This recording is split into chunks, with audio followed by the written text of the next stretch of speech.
نحمدہ ونصلی علی رسول اللہ، بسم اللہ الرحمن الرحیم۔ بخاری شریف میں حضرت عبداللہ بن عباس رضی اللہ عنہ کی روایت ہے، فرماتے ہیں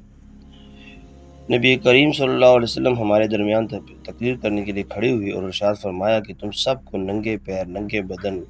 ختنے کے بغیر جمع کیا جائے گا۔ جیسے ہم نے پہلی مرتبہ بنایا اسی طرح ہم دوبارہ پیدا کریں گے، اور مخلوقات میں سے جسے قیامت کے دن سب سے پہلے لباس پہنایا جائے گا حضرت ابراہیم خلیل اللہ علیہ السلام ہے۔ ایک اور روایت میں ہے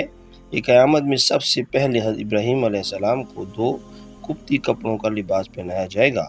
پھر نبی کریم صلی اللہ علیہ وسلم کو عرش کی دائیں جانب دھاری دار جوڑا زیب تن کرایا جائے گا۔ اب سوال یہ ہے کہ یہ اعزاز سب سے پہلے حضرت ابراہیم علیہ السلام کو عطا کیے جانے کی وجہ کیا ہے؟ تو اس سلسلے میں علماء کے متعدد اقوال ہیں۔ نمبر 1،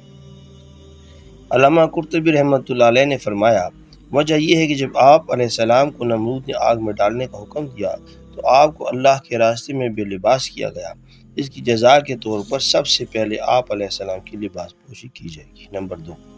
علامہ حلیمی رحمۃ اللہ علیہ نے فرمایا چونکہ روئے زمین پر حضرت ابراہیم علیہ السلام سے زیادہ اللہ کا خوف کرنے والا کوئی نہ تھا، اس لیے آپ کو لباس پہنانے میں جلدی کی جائے گی تاکہ آپ کا دل مطمئن ہو جائے۔ نمبر 3،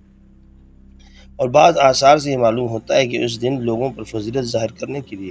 حضرت ابراہیم علیہ السلام کے ساتھ یہ معاملہ کیا جائے گا، اور اس اعزازی معاملے سے یہ لازم نہیں آتا کہ حضرت ابراہیم علیہ السلام کو ہمارے آقا جناب رسول اللہ صلی اللہ علیہ وسلم پر بھی مطلق فضیلت حاصل ہو، اس لیے کہ حضرت صلی اللہ علیہ وسلم کو جو جوڑا پہنایا جائے گا وہ حضرت ابراہیم علیہ السلام کے جوڑے سے زیادہ شاندار ہوگا، تو اگرچہ اولیت نہ ہو لیکن اس کی عمدگی آپ صلی اللہ علیہ وسلم کے مقام و مرتبہ کا پتہ دیتی ہے۔ اللہ تعالیٰ آپ کو مجھے صحیح اسلام کو سمجھنے کی توفیق عطا فرمائے۔ جزاک اللہ خیر۔